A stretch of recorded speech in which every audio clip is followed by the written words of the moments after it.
arrival was almost unspeakable. We are all evil in some form or another. I'm not guilty. The dead won't bother you. It's the living you gotta worry about. If I couldn't keep them there with me whole, at least I felt that I could keep their skeletons. Hello and welcome to the Bad Taste Crime Podcast. I'm Vicky. I'm Rachel. We're back again. Hi. What's going on? How are you? Barely making it through summer. Yeah. Today, particularly very tired. Oh my God. It's been so hot. It has been really hot. Before we started recording, we were talking about Rachel and I went to a party at a mutual friend of ours yesterday. We and know there were each other IRL. children outside. And I was like, these children are tiring me out. Yeah, it's really not your gig. Yeah, listen.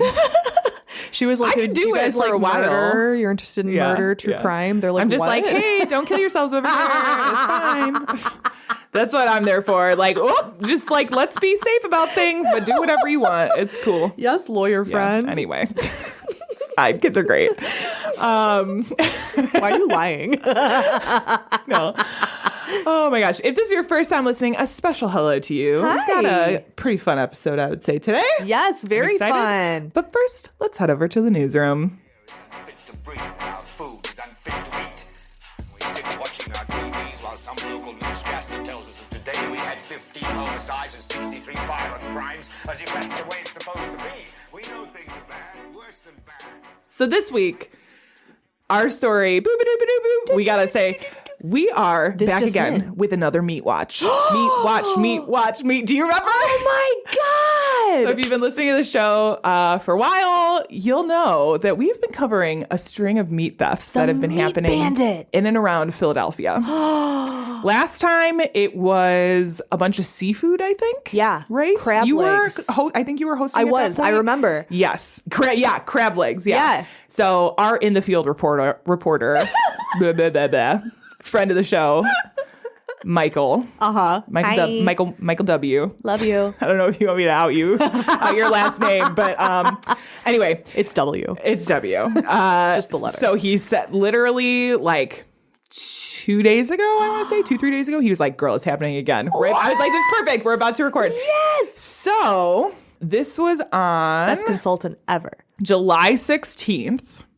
Oh, wow. Okay, so police are saying they got a call that somebody had broken into and stolen about 40 cases of beef. They're saying it was valued at upwards of $15,000. Oh my God. Later, they said that this heist sort of fits the pattern of like heist. the heists that have been happening. Pattern of the meat heist. They reference there's one on, I'm sorry. So according to this article is from NBC Philadelphia, that since June 26, 2024, there's been 11 thefts or attempted thefts of cargo, and most of them have been frozen meat. Oh my God. We've covered, I think this is the third or fourth one that we've covered, but there's been 11 total. 11.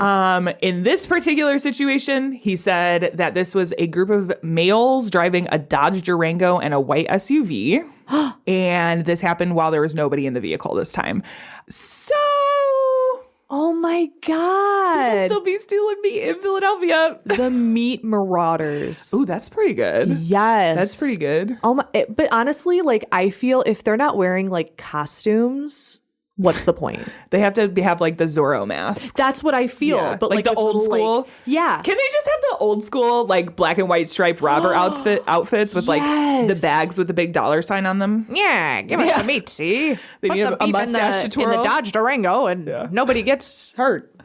Now, there is some concerns about this meat that they're taking. Obviously, buying stolen product is illegal. Is it? One, if you knowingly buy stolen product. Right. But they're also concerned because they don't have any like record of how they're handling the meat. That's what I was going to say. So if it's thawing out too much before they sell it or like whatever, and people eat it and then they get sick, time like they have no you buy beef out of the back of a Dodge Durango, you really need to make sure that you have your meat thermometer with you to make sure that it's being properly stored. That is insane. Is that kind of crazy? 11 meat thefts since June. That's like an end of June. That's crazy. And I'll tell you, the meat thefts that we covered happened a couple months ago. I was going to say they're escalating. Escalating. What will happen next? I don't know. Stay tuned.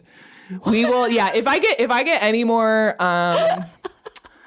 info from our In the Field reporter, then I'll be sure to update you guys. It is just crazy to me that this keeps happening. What is up with These the meat? Pork purloiners. The steak stealers. Oh my God. Jesus. Okay. All right. Well, we're going to move on. Most great comedians weren't appreciated in their time. It's fine. It's true. It's fine. It's fine. They'll love me when I'm dead. We're going to move on to Netflix and Kill. This week, we're talking about a documentary called What Jennifer Did. Ooh. Have you heard of this? No, I don't think so. Okay, so this is about a Canadian woman named Jennifer Pan who, spoiler alert, is arrested for allegedly plotting to kill her parents. Yeah, I do know this one. I do know this case. She calls 911 in a panic, saying these people broke into my house. I'm tied up. I think they killed my parents. Blah blah blah blah. I've heard the 911 call. Yes, I listened to the interrogation. Over. The mother has been murdered. Her father was attacked and brutally attacked. He was shot in the head, and he survived. Yes, and he survived and was in the hospital. Was in a coma. And so they brought her in, and her initial story was that she was there, these people broke in, and she's not sure what happened. Yeah, just random attackers. And then things start coming out, like she had been lying to her parents about going to college and getting a degree. She had forged like a pharmaceutical degree, I think. Yep. Just minor lies. And that they didn't like the guy that she was dating at the time. Because he was a drug dealer. And so they had been questioning the ex-boyfriend, and then these things start. Okay, so basically, and then the dad gets out of a coma and is like, yo, my daughter did it. She was like talking to the people who broke into our house. Turns out that Jennifer Pan essentially plotted to murder her parents. Yup. Because they didn't approve of her drug dealing boyfriend. Yes. And in 2014, she was found guilty of first-degree murder and the attempted murder of her father. And then she was sentenced to life in prison with no parole for 25 years. Wow. So all of that, there were her co-conspirators, including her sort of on-again, off-again boyfriend. Right. They were found guilty on charges of murdery things. And they appealed. They actually got new trials for first-degree murder. Really? Yes. And this is all in Canada. So the appeal order, or the Court of Appeals ordered a new trial. It looks to me like in 2023. So I'm sure that hasn't happened yet. Okay. They're probably in the process of getting things together for a new trial. Getting delayed and stuff. Correct. But they do this documentary on Netflix. It's an actual documentary film. So it's about an hour and a half, hour 45. One thing. Yeah. Really pretty interesting. I think the case itself is really super interesting. They do, I know you're a fan of interrogations. They have all of the interrogations. That's how I know this case. I watched the interrogation. And they have a lot of interviews with like the police who interrogated her, people who knew her, news reporters that were covering it at the time. So there's all that. It came into a bit of controversy. Really? Yes, because as you're watching this movie, they show like archival images of Jennifer doing various things. One astute viewer noticed, things don't look super right in this image. And they were able to determine that a couple of the images, the archival images of her, were actually generated using AI. Why? And I don't know. What? Why the fuck would they do that? Yeah, I am just not sure. Just go on her Facebook. Yeah. I'm not. AI not is dumb. Yeah. And it does bring up an issue, because if you're generating AI images for a documentary, it sort of undermines the credibility. Where is the line? Of the whole thing. Right. I don't know that. That's dumb. Yeah, I don't know that Netflix has commented. Oh, no, Netflix has not commented. And they've not really responded to the allegations. I mean, I'm not surprised, but like that sucks. I would still check it out. Oh, yeah, I think definitely. It's really interesting. It's a really interesting case. Yeah, and it's clearly well known enough that like you can verify the information that's in it. You know, it's not just like they're lying. Yeah. All of this. I think Jennifer is also awaiting a retrial on hers. I wouldn't be surprised. Well, and her, I mean, again, this is Canadian law, so I know things are a little different, but like her getting convicted on the murder charges when she didn't commit the murders. Right. She just planned it. I think that's like where the thing comes in. Which is I understand that. Yeah. Definitely check it out. That's on Netflix. It's called What Jennifer Did. It's such an interesting Just be aware case. of those if she's got a couple extra fingers, she doesn't have those. She's normal. No, it literally is like, here, let me show you the picture. Oh my God, show me. Some of those AI images are so stupid. Yeah, it's not great. Let me see. Sometimes I have like a little bit of trouble with some of the newer ones, but that's what my friend told me. Always check the hands. Yeah, I'm like, look at the hands in this. Oh, get the hell out of here. Yeah. Oh, yeah. It looks photoshopped. Right. It's all messed up. And that's definitely stupid. Like her. Yeah. But then they talk about too, there's one with her teeth where like her teeth are all janky. Oh, yeah. And it wow, they're like really like not like she has messed up teeth. She has very pretty teeth, but like that they're all uncanny valley, up and down, unnatural. Yeah. What is the point of AI if the images are going to look like shit? Like I don't understand that. For funsies. It's not fun. Just for funsies. I do like messing around with stuff like Midjourney. Oh, that's yeah. You can just like, put in, I don't know. It's fun to make memes. Yeah, Jennifer Lawrence eating a Subway sandwich while sitting on a volcano. You know what I mean? And that's kind of fun. That's super fun. But yeah, this kind of stuff is... And it just seems so unnecessary. Like, obviously that picture of her exists, so why did you AI it? That's weird. That's dumb. Dude. Wonder if they were seeing what they could get away with. Yeah, I mean... Maybe. Sneaky pants. This is that part of the show where we say content might not be appropriate for all listeners. I am definitely going to be talking about some attacks and heavy stuff and some racism. Oh, dear. And yeah. You're going to love this one. I'm excited. Yes. So I decided we haven't done, we'll say, out of the country murders in a while. Yeah. And I decided it would be fun to take a trip to Sweden. Sweden's lovely this time of year. Yes. And I will preface this. I think I speak for both of us when I say we are not Swedish. We're so sorry. We speak American English. And barely. There are some Swedish names. I think I might even have some German names in here that are like a little more tricky. So please forgive our pronunciation. Yeah, we're sorry. We're trying our best over here. We love you. I may be 28% Swedish, but that doesn't extend to my vocal cords, unfortunately. Right. Yeah. My body is Swedish. My mouth is American. I feel like my mouth doesn't make the shapes it needs to make to pronounce some of the... You know what I mean? Like, it's just, my mouth is not trained in that way. There's been studies on that. Like, I have a really hard time. I did voice, like, years and years ago, like, singing lessons. And whenever I would sing songs in French, it was so hard because they have that, like, this particular pucker they do with their mouth, and I just couldn't master it. So, that's all to say. Yeah, we're sorry. Just give us a little grace We love today. you. We love you, Sweden. So, I am going to start off with the story of the Laser Man. What? AKA John Ausonius. Okay. Are you familiar at all? No. Awesome. I'm hoping that he has lasers attached to his hands, like pew pew. That's my hope so far. It's like rave. Yeah. Like rave finger lasers for like hand crimping. Yeah. Yeah. Or voguing. Yeah. Oh yeah, both. So John Ausonius was born in Lindingu, Sweden. Okay. He was originally named Wolfgang Alexander Zaug. Ooh. His father was Swiss and his mother was German. And so they had immigrated into Sweden. Emigrated into Sweden. I always forget the difference. And they lived in this sort of like working class Swedish neighborhood. Yeah. Just kind of your average folks. Yeah. Now, reports indicate that Ausonius was teased when he was younger specifically because he wasn't Swedish enough. Okay. His parents, like I said, they had both emigrated to the country when he was a child. He had really dark hair. Yeah. He had like dark brown eyes. I'm sure he stuck out in like the land of the blondes. Right. Yeah. Right.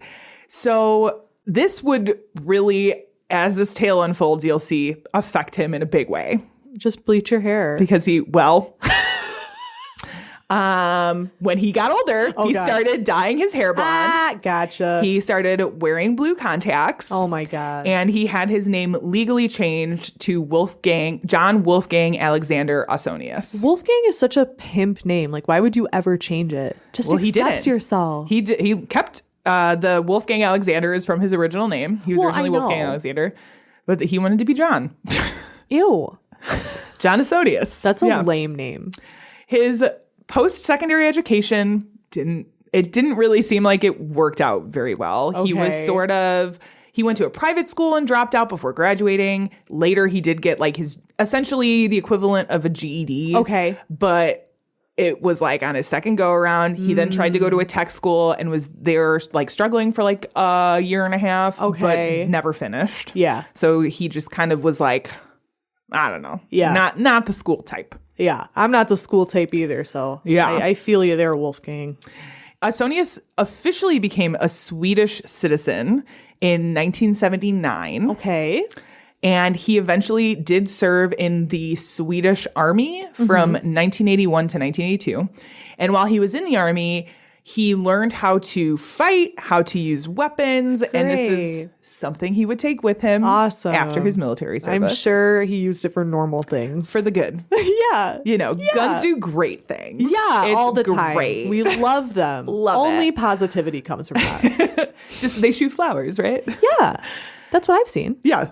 In the cartoons. Yeah. You just put a flower in it and then it's Totally problem solved. At some point during his sort of like early adult years, Ausonius begins running into trouble with the law and he ends up in prison for some assaults that he had committed.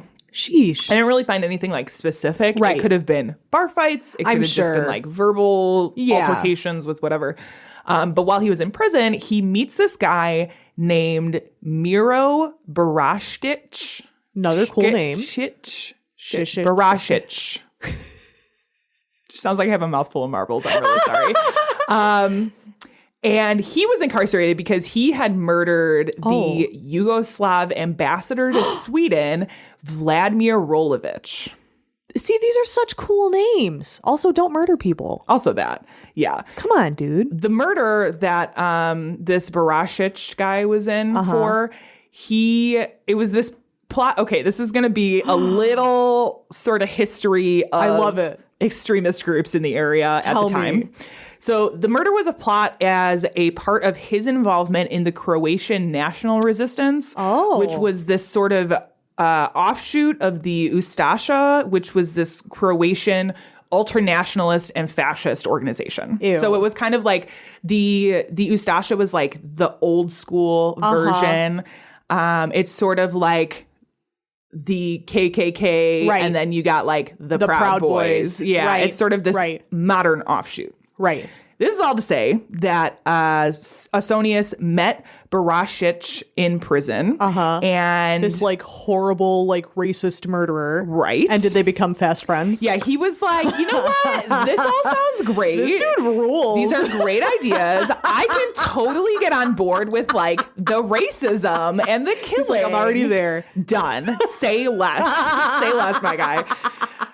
Now, like I said, this wasn't like the first time that racism had got in as an idea had crossed his mind. Right. This was not he had been singled out as a kid for not being Swedish enough. So this literally was like, the spark that lights the fire, so to speak.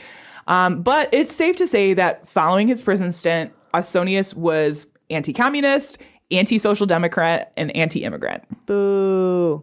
not great. Fuck that guy. Not great. Yeah, he's kind of a piece of shit. Spoiler alert, he's kind of a piece of shit. Gonna say, not a fan. I don't care if he has lasers for hands. I do not like this guy. Which is not confirmed. But not denied. I never heard you deny it. Now, after being released from prison, Ausonius worked as a taxi driver for a while before switching to stock trading. Okay. And he makes shit ton of money. What? Makes exorbitant amounts of money. The fuck? Enough that he was able to buy a luxurious apartment, a Toyota Supra, and a cell phone. Wow. Which this is all like in the late 80s. Oh, and so these are luxury things. Right. This is definitely pre-1990, like people having cell phones everywhere. Wow. So that was a huge deal. See, you and I are from the 1900s, so we remember such a time when cell phones were this common. And I remember getting the first cell phone, just to age myself. Yes. Like the first, shall we say, modern day everyman cell phone. I had not a like Nokia. fancy businessman cell phones. Yep. I didn't, but my mom got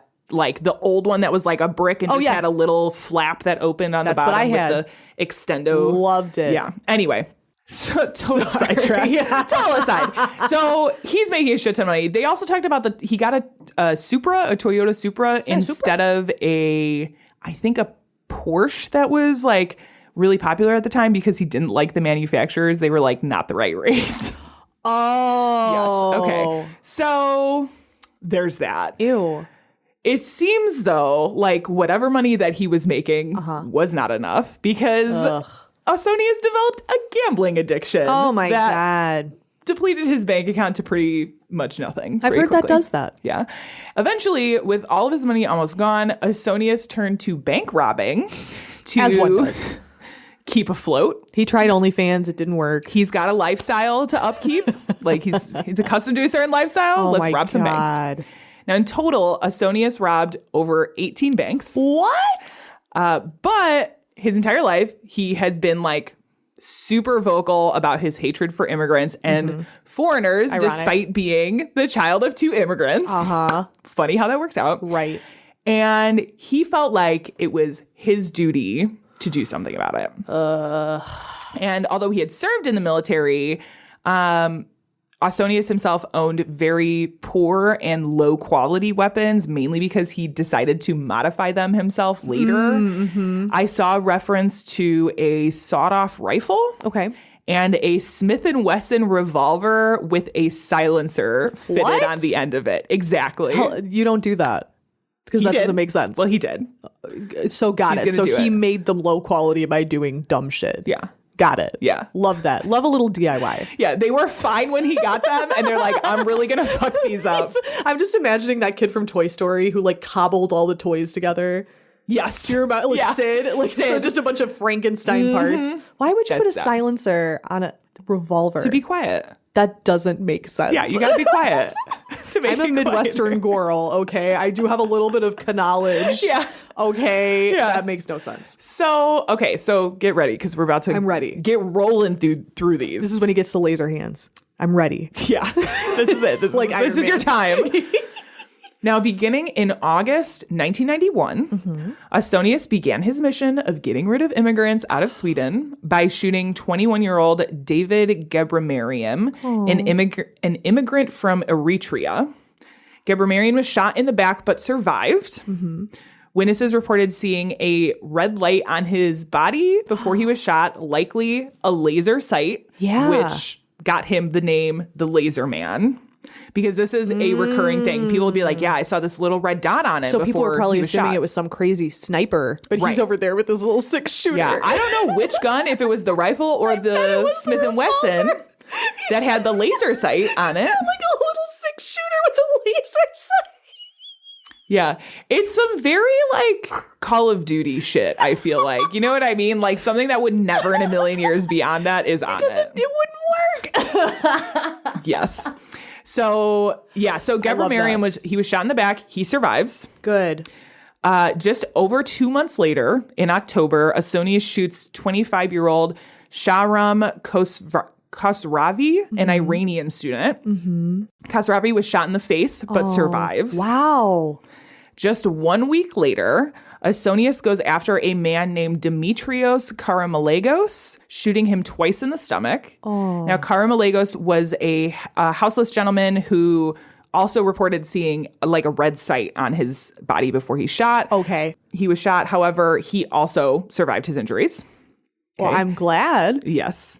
This guy sucks at everything. Well, the reason I bring up the shitty weapon modifications is because they attribute that to him actually having not a great success rate in actually killing people. They're like, he modified his stuff so much that he was literally missing his targets. That's okay. That's pretty funny. That's pretty a little funny. It's like bad criminal shit. Yeah, yeah. He's still hitting people, but like... Yeah. And to be honest, like surviving a shot to the face is oh my God. No small feat. No, I feel horrible for these poor people. It's just, it's crazy that he's literally shooting himself in the foot.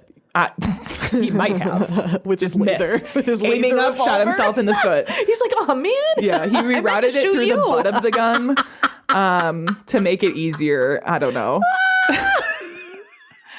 So 5 days later, in November 1991, Ausonius strikes again when he shoots Brazilian musician Heberson Vieira da Costa at a restaurant in Stockholm. Wow. Da Costa was shot once in the head and a couple of times in the stomach, but manages to survive. And he's the first person who's really able to give like an actual description of Ausonius to police. So this is the first time that like they have any clues as to who possibly might be doing this.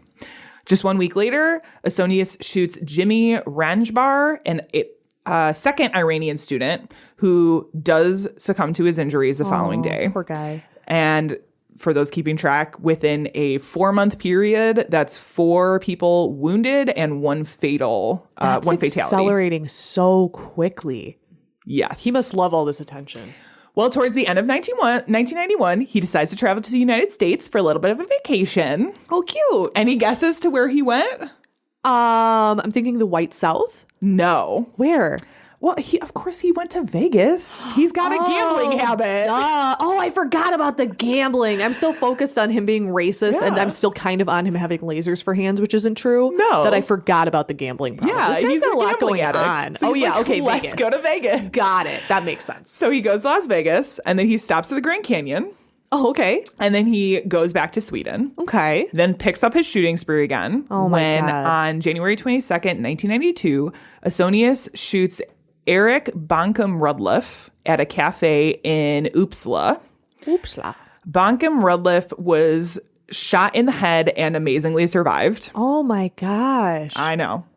At the time, actually, this is kind of interesting. At the time, he was a PhD student in medical sciences and has since become like a super important dude in the scientific community, specifically in Sweden. Yeah. So that's so nice. He's like gone on to do great things. Good for you, buddy.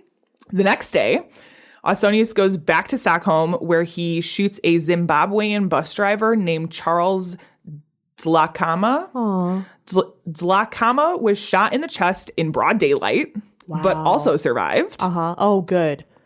Later the same evening, Ausonius goes to a Somali club where he shoots 2 random people who both survive. I hope all these survivors have like a group chat where they like roast him all the time. You'd like to think so, right? Yeah, like this guy sucks. Tried to get us. Later the same evening, because that was during the day. Oh my God. Later, I'm sorry. He shoots the bus driver. That evening, he goes to the Somali club, shoots the 2 random people. A week later, Ausonius goes after Isa Ibar, who he shoots 4 times in the head and arm. Ibar was a Syrian immigrant who also survived. 4 times in the head? Yeah. In the head and arm. So I think he shot once in the head doing to and these guns? 3 times in the arm. He's like, I replaced the bullets with feathers. That's Italian. New silencer. Yeah, that's not... Nice try, though. Yeah, no, it wasn't. That's okay.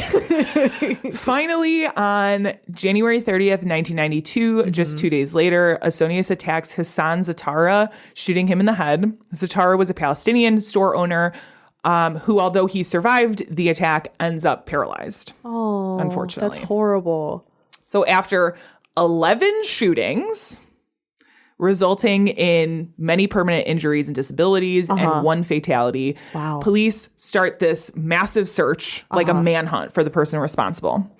It's at this point, Ausonius goes on the run.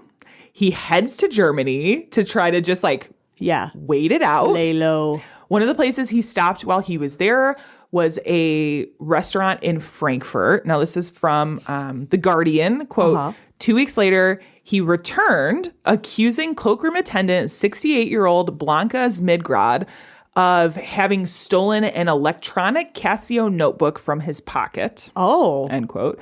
Smidgrad denied the exact accusations. I'm sorry, words are hard. Okay. I'm having a real hard time today with this. We're pronouncing stuff. Yeah. I know. I'm so focused on the Swedish names that I don't know regular words. Same. So Smidgrad denied the accusations, and there was this sort of altercation. It didn't sound physical. It just sounded like more verbal yelling back and forth. Yeah. But it ended with Asonius leaving and shouting, "We will meet again." Oh. The next evening. Did he like brandish his cloak? Fly off into the night? Maybe. Is Sweden a heavy cloak? Well, I guess this was in Germany. Is Germany a heavy cloak wearing nation? They don't they have like the Black Forest? That's like so goth. That's true. I think you have to wear a cloak when you go there. The next evening, Smidgrad was walking home from work when she was attacked by a hooded cyclist and shot in close range, resulting in her death. Oh, that's so sad. So maybe he did have a cloak.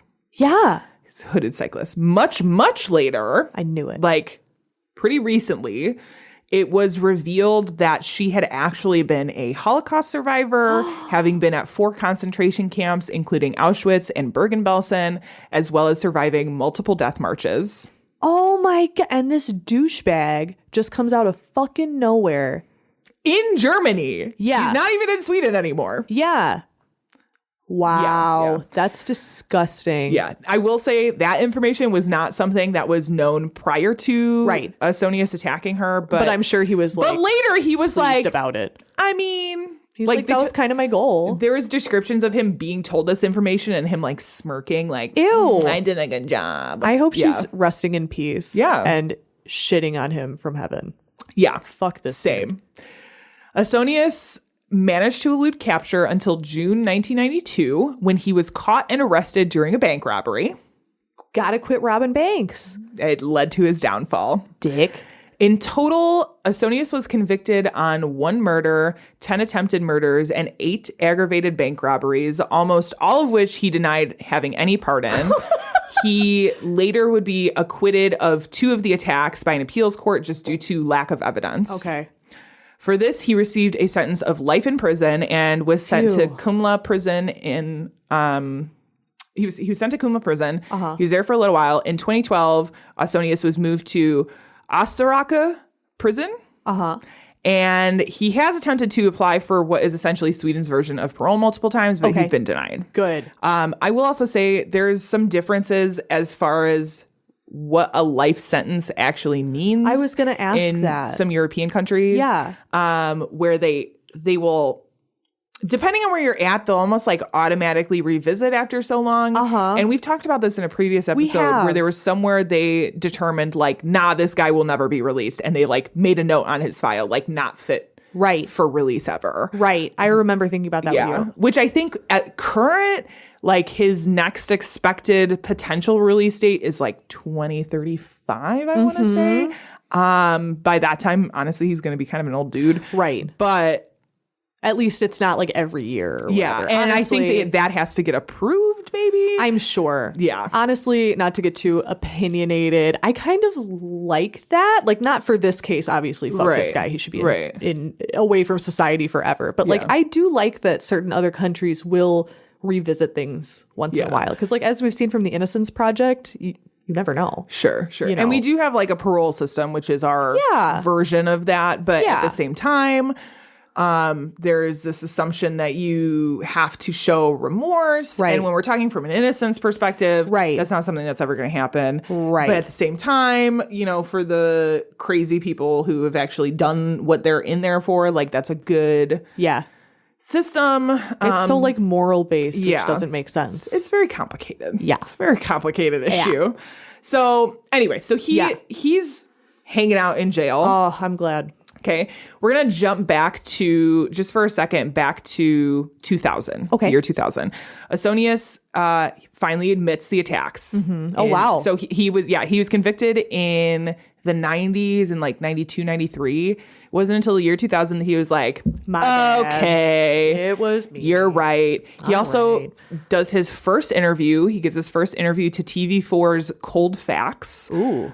So this next chunk of research kind of comes from a publication called Aftonbladet, which is the Swedish newspaper that's been around forever. It's my favorite newspaper. But I'm also saying that because I'm hoping the translation came across Got correctly. it. Mm-hmm. So I'm hoping they're somewhat close. But according to Aftonbladet, besides the obvious racism and xenophobia, part of Asonius's motivation was the belief that immigration costs too much, saying, quote, I felt that there was a connection between my poor finances and immigration, which I thought cost too much. By shooting a refugee, I was able to kill two birds with one stone. I thought the immigrants got what they deserved. And at the same time, I would divert attention away from my robberies.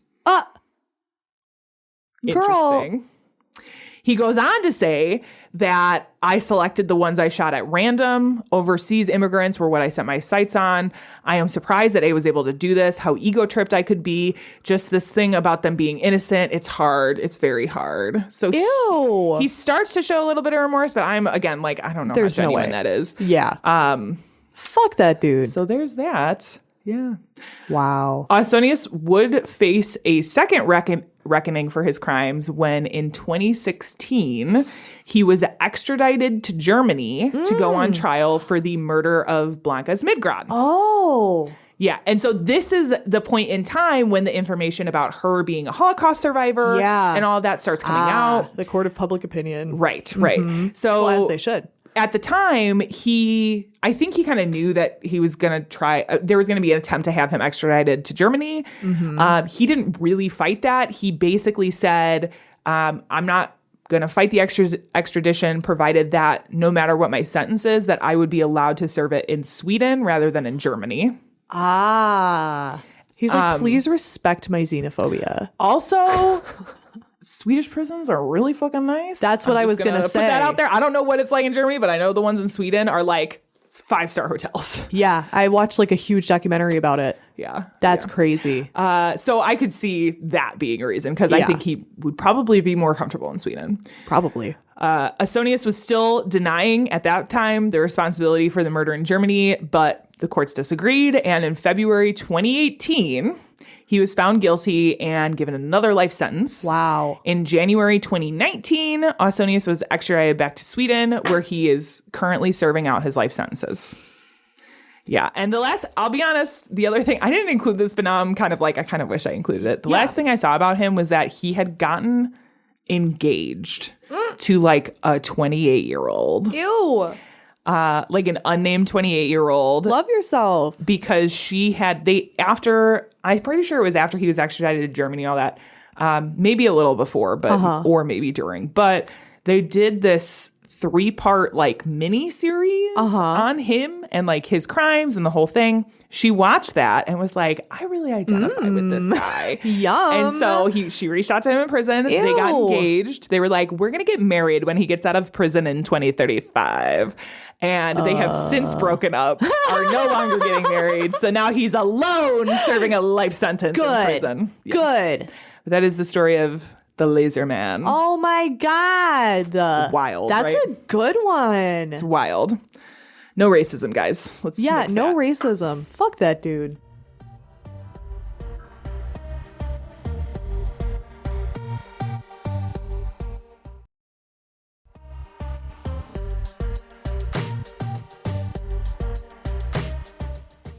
Okay, so you picked Swedish crime, which yeah. I love. Heck yeah. Where did you like get that from?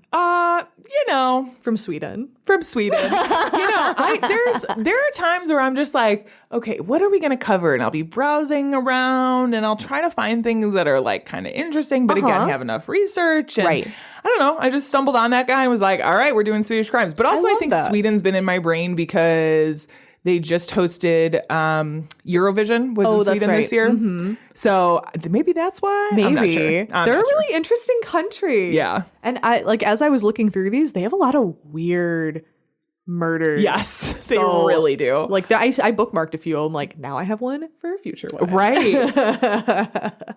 So you did one about a piece of shit in Sweden. I'm doing one about a piece of shit in Sweden. Racist piece of shit. Right. Mine is actually Swedish, but he's no less of a piece of shit. So his name is Tor Hedden. Okay. Which is a weird name. Okay. Born January 7th, 1927 in Stora Harry in the south of Sweden. Okay. To parents Hulda and Per. Per girl. Per Hedden? Yeah. What's his name? Hedden? Tor Hedden. Tor Hedden, but his dad's name was Per. Per Hedden. Yes. Okay. Yeah, Per's the guy, Hulda is the girl. Hulda. Yeah. Okay. I wasn't sure. Very sweet. These are all very Swedish names. This one's Swedish as fuck. They lived on a farm where they bred Swedish meatballs. Just kidding. I have no idea. I imagined, but I think this is more Denmark. My brain went to windmills and girls with I did that braids too. and I made a shoes, joke earlier about like a field Holland? of tulips, and I had to be like, wait, Holland. that's Holland. Yeah, I did the same thing. Same thing. Oh my God. We love you, European countries. Yes, it's true. So in 1943, when Tor would have been 16, he needed some oats for the farm. His parents were like, go and get us some oats. And then he was like, okay, but instead of buying them, he stole them from a local brewery. Oh, gosh. Tisk. Already naughty. And then he decided to up the naughtiness by burning the brewery to the ground. Oh, fuck. Okay. Which, like, I think they never said how many oats, but I'm like, you don't think you could just like steal a bag and then like scurry out the door? You had to fucking Nobody will burn ever the know building if the building never existed. That probably smelled so good. Oh, I bet you it did. Like all those like burning, baking. yum. This seemed to work as he was never charged or even really suspected of the crime. Again, he was only 16 Stole at oats, the time. burned down the building. Yeah. Wow. A victimless crime. After this, he was able to keep his nose clean, so to speak, and was apparently so well reformed that, wouldn't you believe it, he was able to become a police officer. Oh, Yay. gosh. Why am I? I mean, I don't feel like that surprises me. No, it didn't surprise me either. I literally laughed. Like when I read the article, I was like, oh. Of course. Of course. Of course. Oh my God. So you would hope that he then had a delightful and picturesque career of performing the Heimlich on people who were choking on Swedish meatballs, protecting local IKEAs from those that would do them harm. Oh my gosh. You know, typical Swedish crime. You are so American. You are so American. You're like, Sweden is just Swedish meatballs. I'm 28% and Swedish. IKEAs. I mean, and to be fair, universal health care. That's all it is over there. I want to go there. Yeah. I'm coming over there. Yes. I need universal health care. I'm so ill. Mentally. Yeah, I'm ill. Ill is like the cool kind of ill. Yeah. Ill. I'm ill. I crossed my arms kind of funny when I said that, so you know that I'm hip. Yeah, but you'd be wrong. He didn't want to do nice things. He wanted to do terrible things. So on November 28th, 1951, Tor Hedden had a night off from his police work and decided to spend it in a way I'm sure many of us have by going over to a friend's house to play a game together. Oh. I for sure thought you were going to say bar drinking. That's what I figured too. Yeah. I mean, maybe they did a little bit of that that's before. how I prefer to spend my evenings. Same. But like, you'd go to a bar with We're the game nerds. though. You play trivia at the bar. oh, 100%. 100%. Yeah, that's true. I can 2 birds, 1 stone. Like, You're a Gemini. You can't do 2 seconds without doing an activity. no, yeah, exactly. God, we were talking about this earlier. It's so true. It's so true. I think he was an Aquarius. Now, audience, I often say that I'm a terrible millennial for many reasons. I'm bad with technology. I don't like the show Friends. And the one I get the most flack for is I hate board games. Yeah. I do. I can't follow instructions. I think they're don't so get it. boring. I love video games. You like party games too. Yeah, You like the party card game. Yes, stuff. and like Yeah. Jackbox, like Yeah. where the goal is to be funny or Yeah. creative. Yeah. I got that. Where the Yeah. goal is to remember, okay, you went 1 space forwards. That means you need to take a little card and like do a little dance and go. I forgot. Which, like, you literally just described Candyland. Yeah, that's you, like, complicated. Move a space, draw a card. I'm Move a not space, into those draw a card. highbrow games like Candyland. Sorry. I'm just In not fact, on your Candyland, level. you know what? I take it back. Candyland isn't even like dice rolling. You draw the card to find out what space you go to next, and that's the game. Maybe we'll play that. That my sounds God. fun. I'd play Candyland. Candyland. It sounds cute. It sounds like something I just want Trixie to play Mattel would Eels play. and Escalators. Oh, I'll play that. SpongeBob. I love. They sell, Eels and Escalators. Yeah, they sell a version. This is a total aside, but at Lunchbox, I'm pretty sure is the name of that place. Box Lunch. Box Lunch. I love that They place. sell a real life version of Eels and Escalators, and they sell a version of the Dutchman's Flying Dutchman. the Flying Dutchman's, like the Flying Dutchman board game. Yeah. That has like the little plastic treasure chest. Oh my Yeah. God. Box I want them, but they're Lunch. also like $60-$70. I And know. I'm like, future investment. Box Lunch sponsor us. And Yes. send Oh us my those God. for Yeah. free. That would be amazing. I want all that stuff. Send me all of your Avatar The Last Airbender stuff as well. I want all that shit. I want it. Yeah.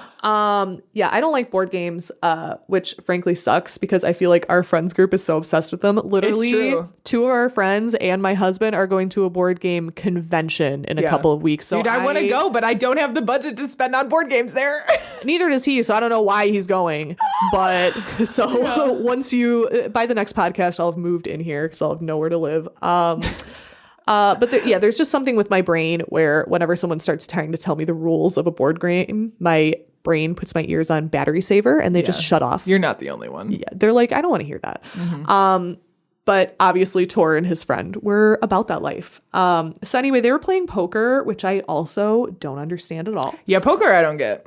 The only chips my big ass understands are Pringles. Like, I don't know what the fuck. I don't know what they're doing. Yeah. But they were playing, and apparently it all went wrong because on that night, Tor ended up killing his friend, who was named John Allen Nilsson.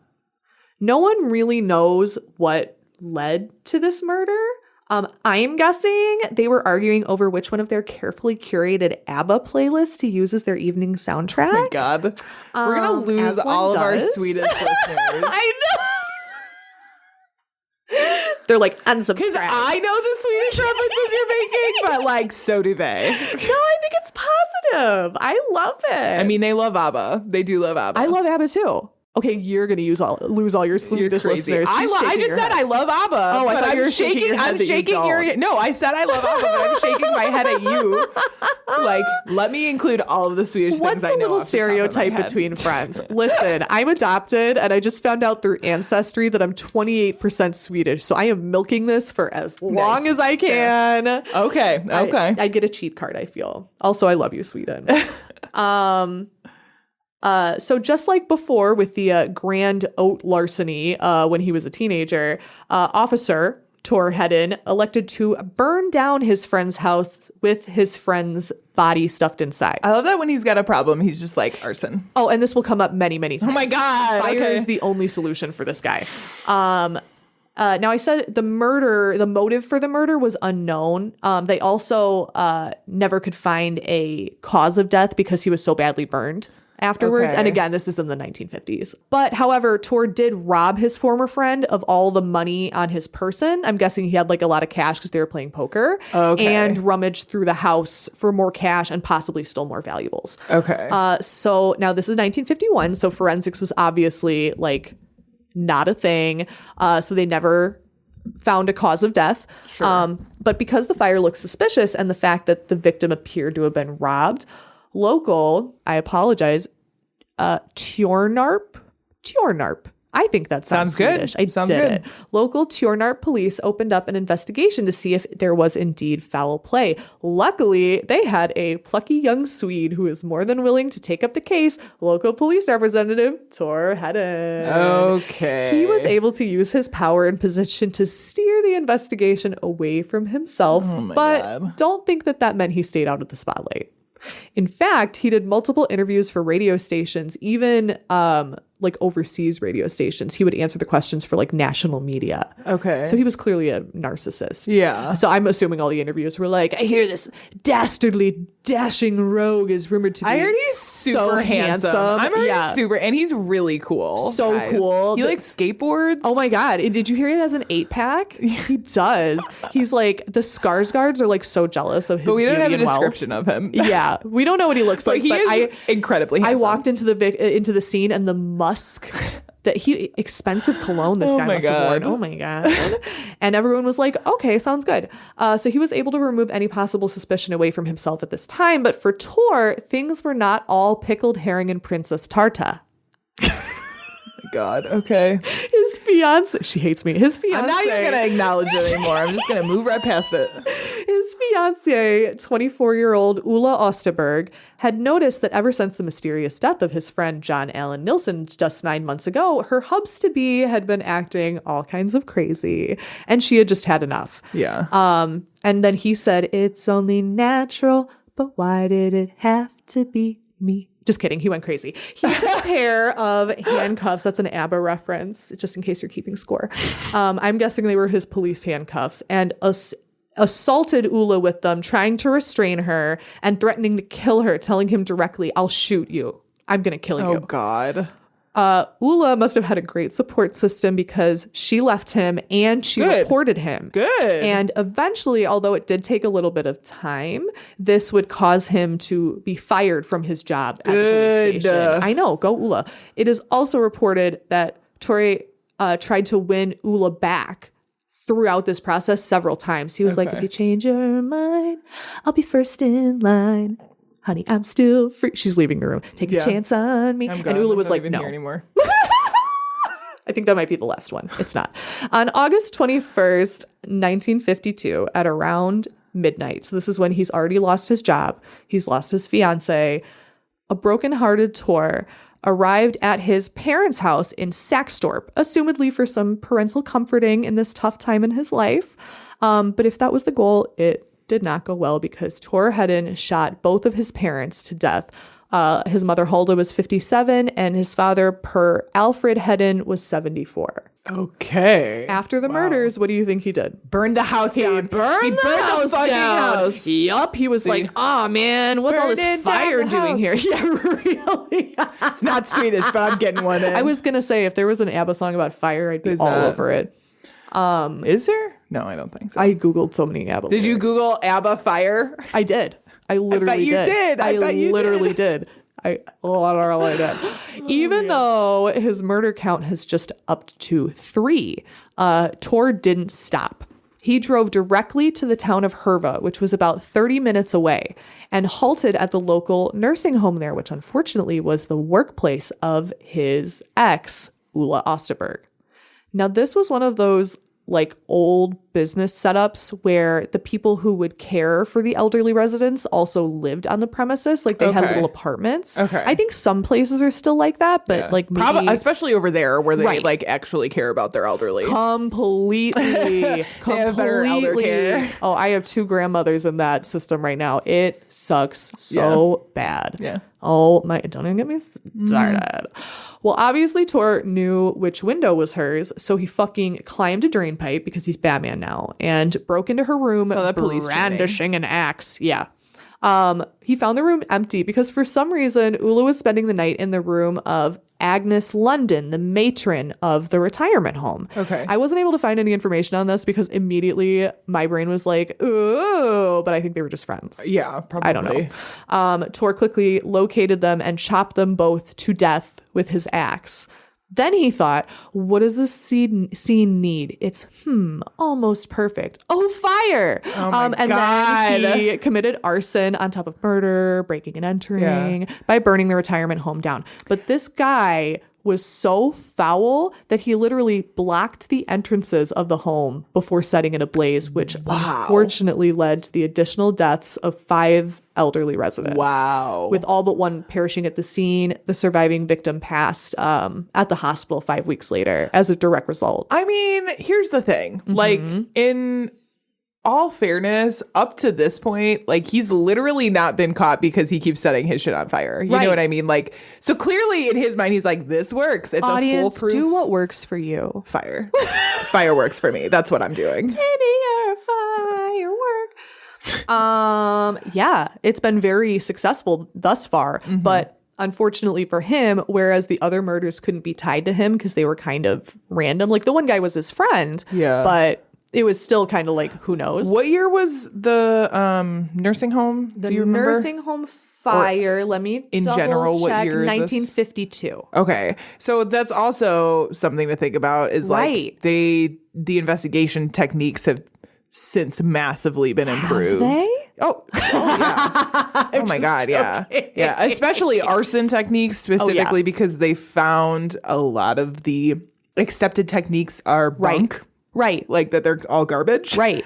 So it has gotten a lot better. It does seem to be, this sounds so funny, but it sounds to be harder to commit arson these days. It does seem to be. Because now they can track like the chemicals. Yeah. Well, and we have so many fire safe materials. That's now, true. That it's just like in general safer to be alive. Yeah, everything's not made out of like asbestos and wood anymore. Right. And like gasoline. Yeah, but that's what my old house was made out of. Fire. Yeah. Fire. Wood. I lived in literally hell. We were like, this that is actually fine. Makes sense. Me. Everything is fine. So this time they were like, it's your fiance who you've been publicly whining about for 300 years. Yeah. And now she's dead and she was beaten to death. Got it. It was probably you. Right. So obviously this started a huge manhunt because all of the townspeople were like, gasp, a fire. So they were like, well, when you're near me, darling, can't you hear me? SOS. And then the police were like, okay. But by the time they got there, her face is hilarious. Tor had disappeared in a cloud of smoke. I'm like a disappointed parent. I love it. I raised this. Oh my God. You did. Her. You molded me in your own image. I like invented you. You know what I mean? Okay, Regina George. But luckily, unlike with his other crimes, this time everybody pretty much knew he did it. It was no secret how he had felt about Ulla.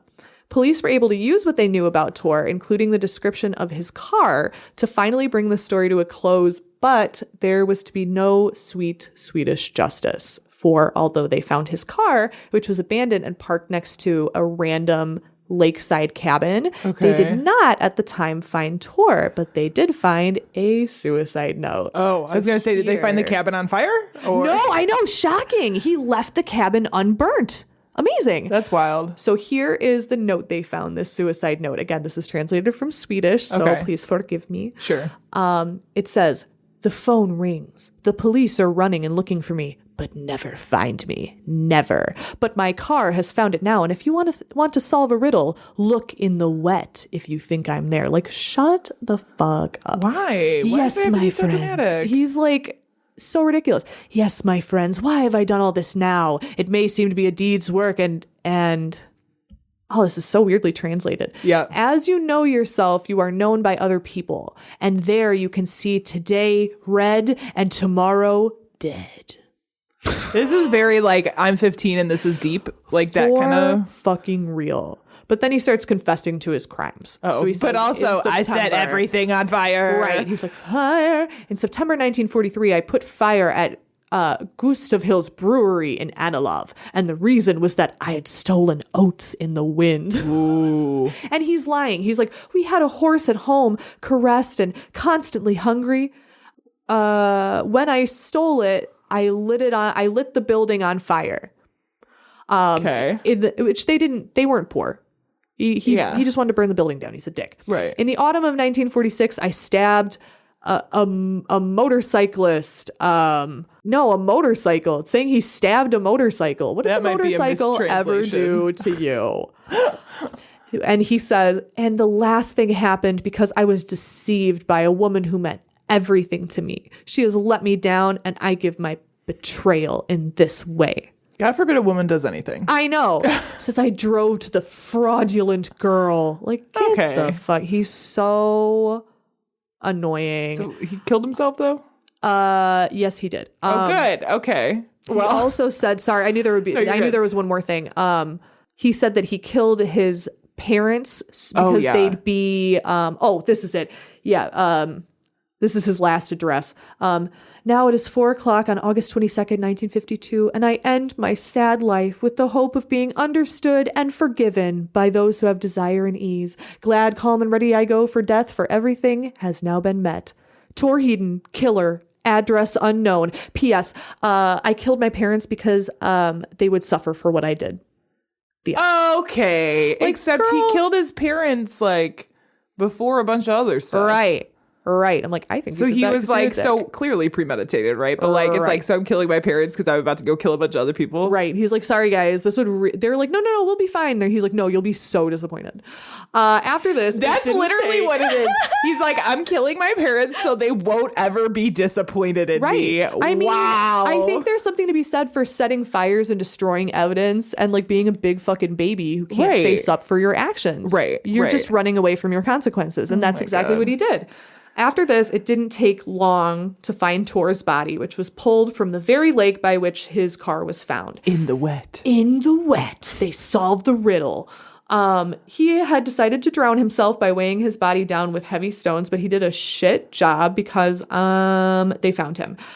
His body was shipped to the Institution of Anatomy at Lund University, where it remained until 1974, where I hope they all like pointed and laughed at him a bunch. And then they cremated him, which is fitting. The end. And that is the story of Sweden's deadliest mass shooting. I'm kind of surprised that I feel like it's pretty ballsy to weigh yourself down with stones. Right. As like a form of suicide. You know what I mean? Like, yeah.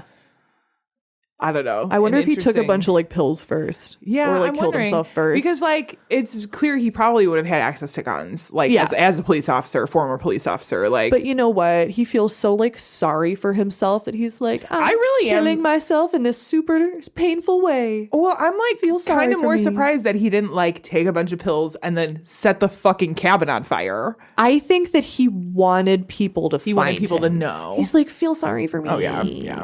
Interesting. Yay. That was interesting. Yeah. Wow. Yeah. Is that a weird one? Yeah. That's pretty weird. Yeah. Before you fly to Sweden for vacation, why don't you check out this podcast? My name is Hunter. And I'm Haley, and we're your hosts of Murder and Such, a podcast about true crime, serial killers, and other dark subject matter. Join us while we fill your ear holes with some crappy comedy and disgusting tales. You can now find us on Spotify, iTunes, Stitcher, Podbean, and all of your podcatcher services. You can like us on Facebook, Instagram, and follow us on Twitter. at Murder and Such. Hope to hear from you guys soon. Bye. Bye. Well, Rachel, that has been our episode. It sure has. Sweet, a lovely visit to Sweden. Yeah, Sweden's lovely this time Sweden of is year. lovely.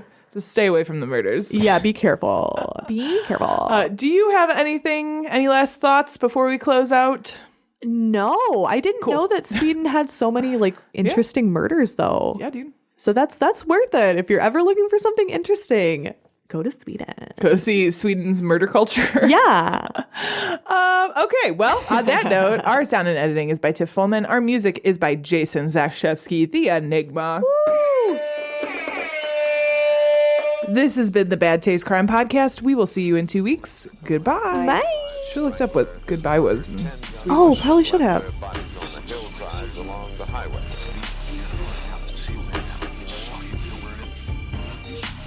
It was as if a wave of evil washed over this town.